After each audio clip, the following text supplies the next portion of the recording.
West Indies Cricket, Caribbean Cricket Podcast. West Indies Cricket, Caribbean Cricket Podcast. Yes, ladies and gentlemen, welcome to the Antigua edition of the Caribbean Cricket Podcast. I'm one half of the Caribbean Cricket Podcast. Machel's in, let me fix this hat. Machel's in, Patrick Hewitt. And yeah, you join me in Antigua. The time at the point of recording, this hat is all bent up. Hold on, people. Let me just put it this way. The time at the point of recording is 5:17 in the early evening in Antigua. And I've been out all day. Been out all day, people. Left about 9 o'clock. I only got back in at 4 o'clock. I've been at Sir Viv. No, sorry, that's a lie. Sorry, I've been to the team hotel. Did an interview. Sorry, we spoke with Liam Livingston. Recorded a podcast with Cameron Ponsonby on the talkSPORT network. You can find that in wherever you listen to your podcast. Just type in talkSPORT Cricket and you'll find that podcast that we did. It's about half an hour long. Cameron and I just chopping it up, talking about the series, doing a preview of the series. Interviews with Liam, interviews with Shea Hope. From there, I went to the Sir Viv ground, watched the West Indies practice, caught up with Nikhil and a couple of others. Big up everybody. Then I sat down with Shea Hope, did an interview with Shea Hope. That is on the talkSPORT Cricket YouTube channel, as well as obviously on podcast apps as well. If you don't know how to find that, just at me in the comments below and I'll send you the link. Go watch that interview with Shea. We chopped it up, spoke about his form, spoke about Shimron, spoke about Jewel, spoke about the series ahead, and spoke about what on earth this West Indies ODI team is trying to do and the identity that they're trying to create. So that's it. That interview's worth checking out. For those of you who don't know, I am doing work for talkSPORT. In this Antigua leg of the tour. Tomorrow, I'll be on commentary. So for those of you who listen to talkSPORT Radio who like your audio comms, I'll be on comms for the duration of the ODI between West Indies and England. So listen out for that as well. So yeah, I'll be doing some comms on the first ODI, comms on the second ODI, and some more work in between. Big up Antigua, by the way. Antigua and Barbuda. It's their Independence Day on Friday. So we've got the first ODI tomorrow, Independence Day. There's big celebrations going on at Sir Viv. I think I'm going to head out over there to go see what's going on over there. And then Saturday, we've got the second ODI. And then I fly out actually on the evening of Saturday. So I may not even be there for the whole of the second ODI. It's touch and go. My plan is to leave Sir Viv at about 4:30. Get to the airport with about 2 hours to spare before the flight goes. By then, I would already have known who would have been winning the match. Anyways, the match might all be over by 4:30 because it is an early start. It's I think it's a 9:30 start, or maybe 10:30 start on the Saturday. So I will have seen the majority of the match. Anyway, let's get into it. First things first. I didn't even put the banner below. See what I mean? That's how you know that I'm all messed up here. So first things first. Make sure you like, share, subscribe. Like the video, share the video, subscribe to Caribbean Cricket Podcast, Road to 11K, all of that. You can find us on all of the social handles, Twitter, Instagram, Facebook, TikTok, OnlyFans. We're everywhere. Make sure you go follow Caribbean Cricket Podcast on all of the social handles. Give us a like, give us a share, all of that. If you'd like to support the Caribbean Cricket Podcast, head to www.patreon.com/Carib Cricket. Any little bit helps and counts. Antigua, listen, people, Antigua is expensive. It's so expensive, cuz. How do all of these English people, why am I whispering? How do all of these English people afford to come here every year? You lot, taxis are mad expensive. The roads are crazy. I thought there were potholes in Jamaica. Antigua potholes, listen. Jamaica ain't got potholes compared to Antigua. It's mad out here. As soon as you touch road in Antigua, you must be spending about 100 EC dollars. It's crazy out here.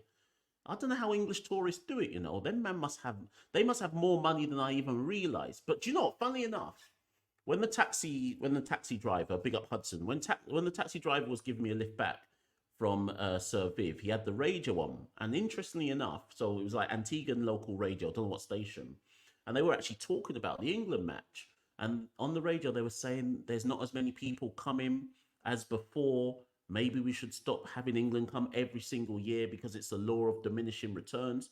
Now, the plane that I came down on from Heathrow, it wasn't sold out, but it was definitely packed to an extent, and I just think that it's not that English tourists don't want to come. I mean, where I'm staying, there's loads of them. And when I was at the team hotel earlier on, they were just, it's like they were coming out of the walls, cuz. But I just think that it's a combination of two factors, I think. One, obviously England and Britain is a broken country and has been for going on 10 years now. We do austerity like that's what you're supposed to do. That's all that in the last 10 years in Britain, sorry to go into politics, in the last 10 years in Britain, all we've known is austerity. So it's no surprise that in the third trip in 3 years to the Caribbean that the numbers are down. Where are people supposed to find the money from? I damn near bankrupted myself to come here. And the only reason I would have come anyways because rally around the West Indies. But it's only because I'm doing bits and pieces of work here and there for talkSPORT that I might not be in absolute deficit by the time I get back home. Or I say all that to say, if you want to support the Caribbean Cricket Podcast, help us out, no man. www.patreon.com/CaribCricket. Send me $1. That $1 can't do nothing for me in Antigua, but send me $1 anyway. Anyways, listen, enough of the chat. Let's get into the first ODI. So there was only one change made to the squad. Who was it again? Shimron Hetmyer is in and Alec Athanaze is out. A lot of the English media said to me this morning, Mash, why is Athanaze out? Isn't he like the next big thing in West Indies cricket? Now, I've heard nothing. I want to just get that out straight away. Sammy hasn't told me. Shay hasn't told me. I don't know. I don't know the official reason for why Athanaze is out. I can only tell you what I think is the reason. So Athanaze obviously scored 88 in England, scored 92 against South Africa in Trinidad. And why am I talking about Test cricket? I'm just talking about Alec's general form, right? So he scored some runs in one big substantial innings in England, one big substantial innings versus South Africa in Trinidad, right? ODIs, he was subpar in Sri Lanka. Before that, we had Australia, subpar there. He had an all right series against England this time, not this time last year, but last year. And then T20s is in and about it. My personal theory is that they just want to rest Alec. Some say drop, I say rest. And when I say rest, I mean take him out of the firing line. And it's what I said to Cameron on the talkSPORT podcast earlier today. I know it will come across like they're dropping him, and maybe they are, but I actually just think they're taking him out of the firing line. If Shimron Hetmyer is committed to coming back into West Indies cricket again, obviously he missed Sri Lanka, he missed Australia. The last time he played ODIs was England last year. If Shimron is saying I want to be in and around it, who else could you drop? You're not dropping King. You're not dropping Lewis. He just scored a century. You're not dropping Casey. You're not dropping Shea. That's your top four. You're not dropping Sherfane. You're not dropping Romario. So the only obvious batter you could take out to get Shimron in is Alec Athanaze. Now let's not get this twisted. Is Shimron Hetmyer a better player than Alec Athanaze? 1000%. That doesn't mean I don't rate Alec. Remember, I've got stocks in Alec. But Shimron, after Nicholas Pooran, Shimron is the most naturally gifted player in the region. I'm not here to argue with no one. I'm telling you facts. He's the most naturally gifted player in the Caribbean after Nicholas Pooran. He just hasn't made the most of it, but Shimron, in terms of natural ability, is there. If Shimron ever reached his ceiling for West Indies, we'd start to do stuff, yeah? So they want to have a look at Shimron. Shimron's committed to the 3 matches. They want to get him in. It makes sense you take Alec out of the firing line. So that notwithstanding, that's the only real change. Shamar Joseph is back in the squad. Obviously, he left Sri Lanka early for personal reasons, but he's back. He was warming up today. Speaking of Shimron, actually, he was hitting plenty of sixes when I was watching him in practice today. And that's the thing with Shimron. Some of those sixes he was hitting, it was so effortless. You see, this cricket thing, it actually comes too easy to Shimron, you know. That's his biggest downfall. It's actually easy for him. Someone play this to Shimron. Cricket's too easy for him. Shimron's his own worst enemy. No bowler can outthink Shimron on a consistent basis. Shimron will outthink Shimron. This guy has talent upon talent upon talent upon talent. If only we could harness it. Anyways, whatever. So in terms of how I think West Indies will line up tomorrow, Jewel has to play one game. So really, the question people have to ask themselves is: will Jewel play today? Sorry, tomorrow, or will he play Saturday? The reason why Jewel has to play is, and some people listen to this and go, "No, Mash, West Indies cricket doesn't work like that." Yes, it does. We are in Antigua. It is Antiguan independence. Jewel Andrew has to play one of the matches. I'm not asking no one. I'm telling you, and I'm telling Darren, it is Antiguan independence on Friday. Jewel Andrew is a potential superstar in the making. He will have to play a game in Antigua. You want Antiguans to come out? He will have to play a game in Antigua. I don't know if it'll be Thursday. I don't know if it'll be Saturday, but Jewel will play.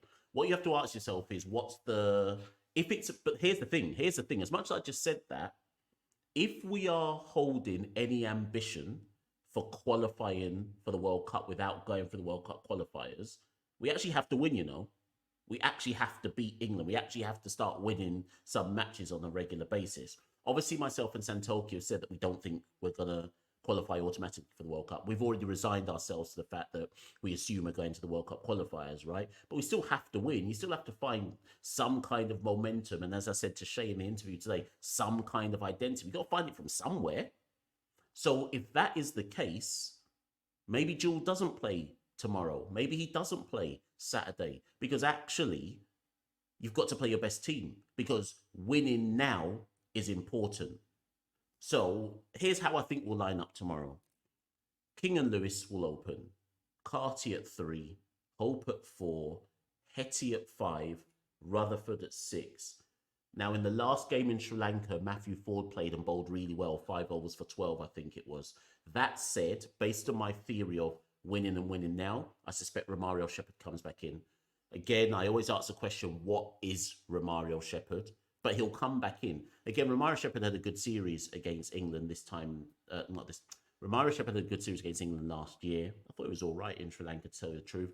I think Shepherd comes in at 7. Who's that leave? Shepherd in at 7. I think Alzari comes back in for Jaden Seals. So then you have Alzari at 9. Sorry, Multi at 8, sorry. Alzari at 9. Who am I missing? Alzari at 9. Oh my God. I don't even know. Sorry, people. Oh my. Alzari. Who am I missing, people? I'm missing someone. Let me go back to my team and just double check. Alzari at 9. Oh, Chase. I knew I was missing someone. Roston. Let me do my team again, people. So here we go. King at 1. Lewis at 2. Carty 3. Hope 4. Hetty 5. Sherfane 6. Chase 7. But remember with Chase, his role is a floating role. I normally put Chase at 7, but he could play anywhere in that batting lineup. Chase 7. Shepherd 8. Multi 9. Joseph 10. Alzari Joseph 10, that is. And then I've probably got Shamar Joseph at 11. Remember, Shamar didn't bowl at all in Sri Lanka in the ODIs. So the ones I've got sitting then is Hayden sits, Jaden sits, Matthew Ford sits, and Jewel Andrew sits. That's the team that I think starts the first ODI, because I think that's the strongest team on paper.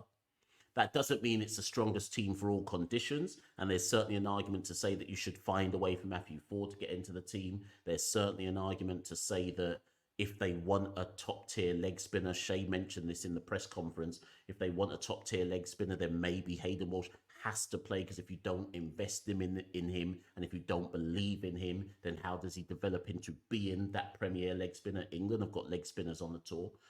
So I could easily give an argument that says that Hayden has to play. And Jewel, my argument is he plays the second ODI, because he has to play one in Antigua. Who else is the other guy that I've got missing out? And then the other guy I've got missing out is Jaden. I don't think Jaden plays. I think you've got to give Shamar a game, simply because Shamar didn't bowl in Sri Lanka and then went home early for personal reasons. So I think Shamar plays. I think Shamar, you have to see if Shamar Joseph is an X factor in ODI cricket. Yes, Jaden can get a game, but I've just got Shamar ahead of him alongside Alzari Joseph. Anyways, people, that's it. It was only ever going to be a little quick one. Wanted to just upload it. I'm going to try and take a dip in. Let me see. Is it still light outside? What time does it get dark out here? Might try to take a little one dip in the swimming pool. And then, you know, do my thing. So anyways, I'll be Machel St. Patrick Hewitt, people. Send some money in it because, boy, taxi man trying to kill me out here. Send me some money. One more. I beg you $1. Anyways, listen, let me go, please. Let me go. I'll be Machel St. Patrick Hewitt, one half of the Caribbean Cricket Podcast. Like the video, share the video, subscribe, all on the way out. I'll be at Sir Viv tomorrow. I'll try and put some content up. Oh, yeah. Also, remember, there's content on our X handle, on our Instagram handle. So you can see lots of stuff there, all of the content, etc. Any questions, get at me in the comments below. And yeah, I'll see you all very, very soon. And if you're in Antigua, I'll see you at Sir Viv tomorrow. Peace. West Indies Cricket, Caribbean Cricket Podcast. West Indies Cricket, Caribbean Cricket Podcast.